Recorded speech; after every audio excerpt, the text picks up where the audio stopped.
Hola a toda la gente del canal. Como saben, dedico mi vida a la exploración urbana, o urbex, buscando lugares olvidados por la historia moderna de Japón.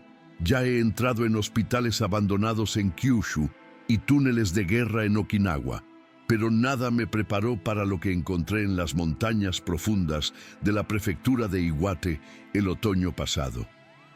Mi nombre es Ren, y mi destino era una aldea no mapeada, mencionada en documentos locales antiguos solo como Nekosuka, tumba del gato, un lugar que supuestamente fue abandonado de la noche a la mañana durante la era Meiji. Los rumores decían que no hubo enfermedad ni hambre, sino que las familias simplemente dejaron de bajar la montaña para comerciar y los recaudadores de impuestos que subían para investigar nunca regresaban. Mi intención era documentar la arquitectura preservada, esperando encontrar ruinas silenciosas. Lo que encontré no fue silencio, sino una parodia grotesca de vida, orquestada por una entidad que yo creía existente solo en las xilografías antiguas. La subida fue ardua, obligándome a abandonar mi vehículo todoterreno a kilómetros de distancia y continuar a pie por senderos que la vegetación densa había reclamado hacía mucho tiempo. El bosque a esa altitud tenía una cualidad opresiva. Los árboles eran antiguos y retorcidos, con raíces que se asemejaban a garras expuestas, y el aire estaba estancado, pesado con el olor de humus y algo más dulzón y nauseabundo, similar a lirios pudriéndose. A medida que me acercaba a las coordenadas que había marcado en mi GPS, comencé a notar una ausencia perturbadora de vida silvestre.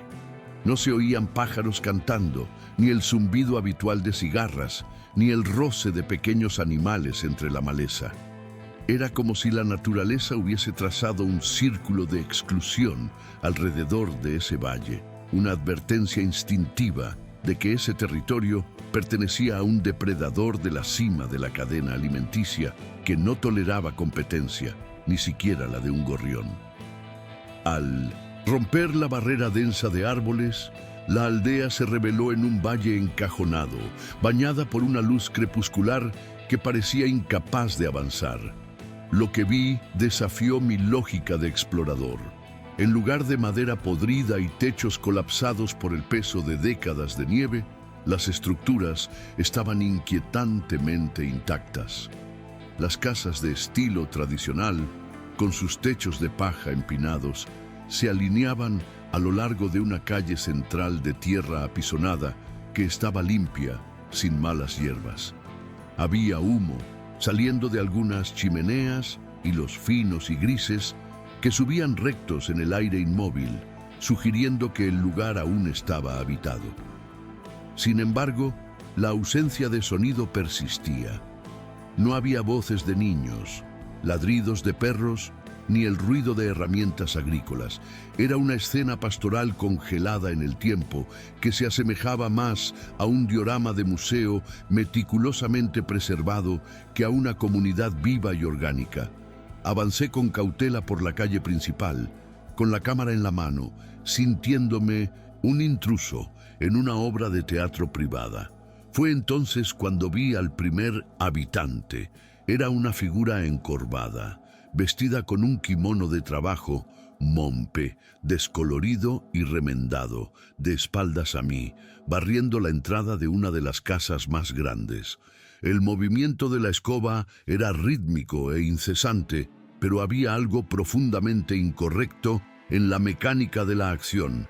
Los brazos se movían con una rigidez seca, crujían en ángulos extraños, y la escoba no tocaba realmente el suelo. Barría solo el aire a unos centímetros de la tierra sin levantar polvo. Grité un «buenos días» vacilante, esperando que la señora se girara o se detuviera, pero ella continuó con su tarea inútil, ignorando por completo mi presencia, atrapada en un bucle motor que no tenía inicio ni fin lógico. Me acerqué unos pasos más, impulsado por una curiosidad mórbida que gritaba contra mi instinto de supervivencia, hasta quedar a pocos metros de la mujer. Cuando mi sombra cayó sobre ella, la figura detuvo abruptamente el movimiento de barrer, y la cabeza giró en mi dirección con un chasquido seco de vértebras calcificadas, un sonido de madera vieja partiéndose. Lo que vi me heló la sangre en las venas. El rostro no era carne viva, sino piel estirada y curtida como pergamino antiguo sobre el cráneo, marrón y reseca, adherida al hueso. Las cuencas de los ojos estaban vacías, pozos negros donde, en lo profundo, algo brillaba con un reflejo húmedo y amarillento. La boca estaba cosida con un hilo, grueso y negro, en una sonrisa perpetua y macabra. No respiraba. El leve movimiento del pecho que creí ver a distancia era solo el tejido ancho del kimono oscilando con la brisa de la montaña. Aquello no era un ser humano, era una cáscara vacía, un cadáver preservado y animado burdamente por una fuerza externa invisible. Retrocedí, tropezando con mis propios pies, y mi visión periférica comenzó a registrar los detalles que mi cerebro se había negado a procesar al principio, tratando de protegerme de la verdad. Miré hacia el campo cercano, donde un hombre parecía estar cavando la tierra. También era un cadáver disecado, levantando una azada oxidada y dejándola caer sin fuerza, repetidamente, en un ritmo hipnótico y sin propósito. En el porche de otra casa, dos niños sentados parecían jugar un juego de mesa, pero sus manos eran garras esqueléticas que movían piedras imaginarias en el aire, con las cabezas colgando flácidas sobre cuellos partidos. Toda la aldea era un osario al aire libre, una escenificación grotesca de la vida cotidiana, realizada por actores que habían muerto hacía décadas. El silencio fue súbitamente quebrado no por un grito, sino por un sonido procedente de la casa mayor, situada en una elevación al fondo del valle. El sonido de un shamisen siendo tocado, pero las notas eran disonantes y arañadas, como si el músico estuviera afinando el instrumento con impaciencia y malicia. El sonido rasposo del shamisen parecía funcionar simultáneamente como una invitación y una orden irresistible. Mientras subía el camino empinado hacia la casa señorial, sentí el peso físico de decenas de miradas muertas quemándome la espalda.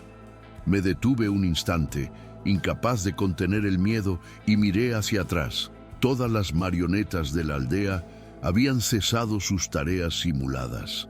La mujer con la escoba, el agricultor con la azada, los niños pálidos, todos estaban ahora girados hacia mí, con aquellas cabezas inclinadas en ángulos antinaturales y las sonrisas cosidas, apuntándome, observando mi ascenso hacia el sacrificio. No corrieron hacia mí ni emitieron sonido alguno. Solo contemplaban, inmóviles como estatuas de un templo profano, funcionando como una audiencia silenciosa a la espera del acto principal. Entré en el patio de la gran casa, donde las puertas corredizas de papel de arroz estaban rasgadas, revelando un interior oscuro que exhalaba un olor denso y sofocante a incienso viejo, moho y carne seca. Mi cuerpo gritaba para huir, descender la montaña, corriendo, pero mis piernas se movían con una voluntad ajena, atraídas por aquella melodía disonante. En el centro de la sala principal, iluminado solo por velas de sebo que ardían con llamas azules tenues, encontré al señor de ese feudo de pesadilla. Sentado sobre un zabutón, cojín de suelo, de seda roída por las polillas, había un gato monstruoso, del tamaño de un perro grande, con un pelaje negro y erizado que parecía absorber la poca luz del ambiente. El detalle que confirmaba la leyenda no era solo su tamaño grotesco, sino su cola, que se bifurcaba en la base en dos extremos largos y sinuosos, azotando el aire con una independencia hipnótica, como si fueran serpientes probando el miedo en el ambiente.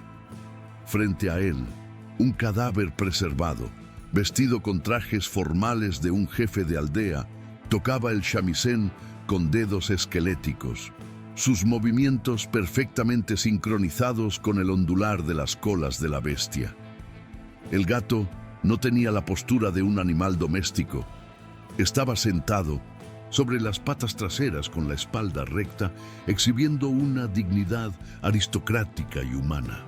Sus ojos, rendijas verticales de oro líquido, se fijaron en los míos con una inteligencia malévola y ancestral, y comprendí, con un horror paralizante, que no estaba sorprendido por mi llegada. Me estaba esperando. El músico muerto detuvo la melodía en el mismo segundo en que las colas del gato cesaron su movimiento, quedando inmóvil como un muñeco desconectado. El silencio volvió a pesar en la sala, roto solo por el crepitar de las velas. El necomata abrió la boca, revelando colmillos amarillentos y una lengua áspera, y habló. No fue un maullido ni un gruñido, sino una voz humana ronca y sibilante, cargada de un acento antiguo que parecía venir de una era feudal olvidada. Los visitantes son raros en estas montañas, dijo la criatura, saboreando cada sílaba con una lentitud teatral. La mayoría de tus semejantes tiene el buen sentido de temer el olor de la muerte que trae el viento. Pero tú viniste guiado por la curiosidad, como una polilla estúpida enamorada de la llama. Se levantó y comenzó a caminar en círculos alrededor del músico inmóvil, rozando el pelaje negro contra las piernas secas del cadáver con una afección burlona y posesiva. ¿Admiras mi colección, muchacho? Son mucho más obedientes ahora que cuando tenían sangre caliente, ambiciones tontas y opiniones propias. Intenté articular una respuesta, cualquier cosa que rompiera aquel hechizo de terror, pero mi garganta estaba seca y cerrada por un instinto primitivo de supervivencia. La criatura percibió mi pavor y soltó una carcajada baja, un sonido vibrante que hizo temblar el suelo de madera bajo mis botas. No necesitas hablar.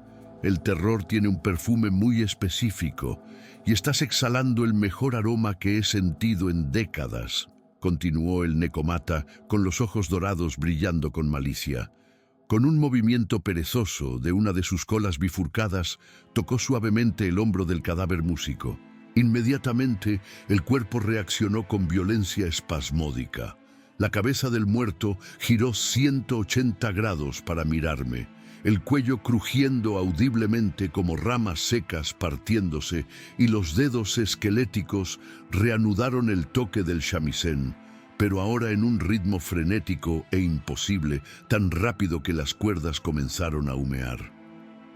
Ves, Ren, la carne es débil, se pudre y falla, pero la voluntad, mi voluntad, lo sostiene más allá de la decadencia. Aquí nadie descansa y nadie se marcha. El necomata extendió ambas colas hacia los lados, como un maestro que levanta la batuta antes del clímax de una sinfonía, y el ambiente en la sala cambió instantáneamente de una quietud tensa a una actividad frenética. Las puertas corredizas detrás de mí se deslizaron con violencia en sus rieles, golpeando contra los marcos de madera, y los habitantes de la aldea que había visto afuera comenzaron a entrar. No caminaban, sino que se arrastraban con un paso arrítmico y espasmódico, con el sonido de sus pies descalzos y secos raspando sobre los tatamis como lija gruesa. El olor a moho se intensificó, volviendo el aire casi irrespirable. Eran decenas de ellos, agricultores, artesanos, ancianos y niños, todos con esas sonrisas cosidas y cuencas vacías, formando un círculo estrecho a mi alrededor. El gato monstruo observaba desde su estrado con las pupilas dilatadas de excitación y siseó: una celebración, Ren. No podemos dejar que un invitado se marche sin probar nuestra hospitalidad. Están ansiosos por tocar carne caliente otra vez, por sentir el calor que les fue negado hace tanto tiempo. El pánico se sobrepuso a cualquier pensamiento racional, y en un acto de desesperación ciega, lancé mi cámara pesada contra el cadáver más cercano, intentando abrir una brecha en aquella muralla de cuerpos preservados para alcanzar la salida. La cámara golpeó el pecho de un hombre con un golpe sordo y cayó al suelo, pero la figura ni siquiera osciló ante el impacto. Antes de que pudiera dar el primer paso para correr, manos frías y duras como raíces de árboles agarraron mis muñecas y tobillos. La fuerza de esos seres no provenía de músculos que habían desaparecido hacía décadas, sino de la magia negra que los animaba. Era una presión implacable y mecánica, como estar atrapado en un torno de hierro. Grité y luché, tirando con todas mis fuerzas, pero fui levantado del suelo con una facilidad humillante y mantenido suspendido en el aire, con los miembros estirados en 1900 cruz, mientras las marionetas muertas me sujetaban con su terrible impasibilidad. El Necomata descendió del estrado, caminando lentamente entre las piernas de sus siervos, y se detuvo bajo mí, mirándome hacia arriba con un desprecio regio. Tienes una estructura ósea admirable, fuerte y simétrica, ronroneó la bestia, mientras una de sus colas se deslizaba lentamente por mi pierna, enrollándose en mi torso como una serpiente hecha de humo y hielo. El toque no era físico, sino espiritual. Donde el pelaje de la cola rozaba mi ropa, sentía un entumecimiento helado expandiéndose, paralizando los nervios y silenciando mi capacidad para sentir mi propio cuerpo. La mayoría de mis siervos aquí eran campesinos, desgastados por el trabajo y el hambre antes incluso de que los tomara. Pero tú estás sano, bien alimentado. Serás la pieza central de mi colección, mi general eterno. Voy a vaciarte con todo cuidado, preservar tu piel y coser tus labios con hilo de oro para que nunca tengas que gritar otra vez. El horror de esas palabras se amplificó por la calma quirúrgica con que fueron pronunciadas. No me estaba amenazando con la muerte, me estaba prometiendo una eternidad de esclavitud consciente dentro de mi propio cadáver, una prisión de carne donde yo sería solo un pasajero mudo de sus caprichos. Entonces, el ritual de conversión comenzó. El Necomata retrocedió un paso y soltó un maullido agudo y disonante que hizo temblar las velas. Del aire vacío a su alrededor, pequeñas esferas de fuego azul, la citodama, comenzaron a materializarse, flotando como burbujas incandescentes. No emitían calor, sino un frío absoluto que absorbía la humedad del aire. Las esferas se acercaron a mí, girando en órbitas perezosas, y comprendí con pánico que buscaban mis aberturas naturales, la nariz, la boca, los oídos, intentando invadir mi interior para expulsar mi alma y dejar espacio para la voluntad del monstruo. Sentí una presión aplastante en las sienes, como si agujas invisibles se clavaran en mi cerebro, y mi visión comenzó a oscurecerse por los bordes. Los cadáveres que me sujetaban apretaron aún más el cerco, sus dedos óseos hundiéndose en mis brazos, asegurando que no pudiera cerrar la boca ni girar el rostro para evitar la invasión espectral que avanzaba inexorablemente. La primera esfera de fuego fatuo tocó mis labios y sentí un frío cáustico que quemaba más que cualquier brasa. Una insensibilidad extendiéndose por mi lengua y garganta, silenciando mi grito interior. Mi conciencia empezó a fragmentarse, los recuerdos siendo reemplazados por una niebla blanca y obediente, como si mi yo estuviera siendo borrado para dar lugar a algo vacío. Sin embargo, el instinto de preservación encontró una última ventana de oportunidad en mi mano derecha que, aunque sujeta por la muñeca, aún tenía los dedos rozando el bolsillo de mi chaleco táctico. Con un esfuerzo titánico contra la parálisis invasora, conseguí enganchar el pulgar en el anillo de ignición de mi Very Light de emergencia, un tubo de magnesio que siempre llevo para señalización en montaña. Escuché el chasquido seco de la percusión, y el mundo en blanco y negro de aquella sala fue súbitamente violado por una explosión cegadora de luz roja y calor químico intenso, ardiendo a cientos de grados a centímetros de los rostros secos de mis captores. El efecto fue inmediato y catastrófico para la magia del Necomata. La luz violenta y el humo acre del magnesio actuaron como ácido sobre las sombras, y el calor súbito hizo retroceder el aura gélida que sostenía la animación de los muertos. Las marionetas, hechas de piel seca, pergamino y madera vieja, entraron en una especie de cortocircuito espiritual, o quizá la magia que las ligaba se rompió ante la introducción abrupta del fuego real, el elemento purificador. Me soltaron de golpe, retrocediendo en espasmos desordenados, mientras las mangas de sus kimonos comenzaban a humear y prenderse fuego. Caí al suelo de tatami con un golpe pesado, tosiendo violentamente para expulsar el frío sobrenatural de mis pulmones. El gato monstruo soltó un chillido de furia pura, cubriéndose los ojos sensibles con las patas delanteras, mientras sus itodama azules se disipaban instantáneamente ante la presencia de la llama química que blandía como una espada. Sin perder un segundo para recuperar el aliento, me levanté y corrí hacia la pared de papel rasgada que daba al exterior. Atravesé el patio corriendo desenfrenadamente, saltando sobre los cuerpos secos que se contorsionaban en el suelo como insectos quemados, mientras la luz roja del Very Light comenzaba a apagarse, devolviendo el mundo a las sombras. Toda la aldea había despertado en respuesta al grito del maestro. De todas las callejuelas y casas surgían figuras tambaleantes para bloquear mi camino, formando una barrera de carne muerta y huesos quebradizos. No había coordinación ni estrategia en sus movimientos, solo una masa bruta de obstinación impulsada por la voluntad furiosa del Necomata. Empujé a un anciano momificado que intentó agarrar mi mochila, sintiendo su tórax ceder bajo mi mano como una cesta de mimbre vieja, y seguí corriendo hacia la línea de árboles.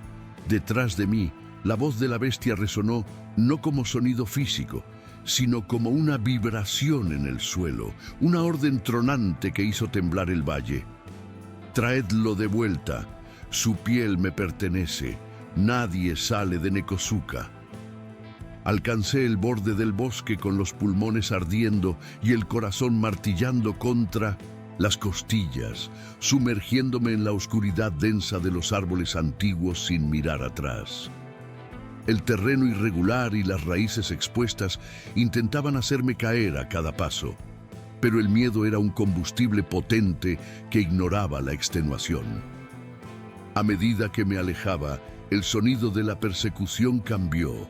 Los pasos arrastrados de los muertos cesaron en la frontera de la aldea, como si estuvieran atados por una correa invisible al suelo maldito, incapaces de pisar tierra no consagrada a la muerte. No obstante, eso no trajo alivio, porque el silencio que siguió fue llenado por algo peor. El sonido de algo pesado y ágil saltando entre las copas altas de los árboles sobre mi cabeza, acompañado por aquella risa sibilante y burlona que había escuchado en la casa señorial. El Necomata no estaba limitado por las fronteras de sus esclavos. Él mismo había venido a cazar a la presa que osó desafiarlo con fuego. La huida por el bosque no fue una carrera, sino una cacería cruel, donde yo era la presa destinada a ser fatigada antes del sacrificio. El Necomata no descendía de inmediato para matarme. disfrutaba del deporte, saltando de copa en copa con una agilidad que desafiaba la gravedad, haciendo llover agujas de pino y ramas secas sobre mi cabeza para anunciar su posición. Cada pocos metros veía el destello fugaz de aquellos ojos dorados en la oscuridad sobre mí, seguido por esa risa sibilante que parecía venir de todos lados al mismo tiempo, desorientándome.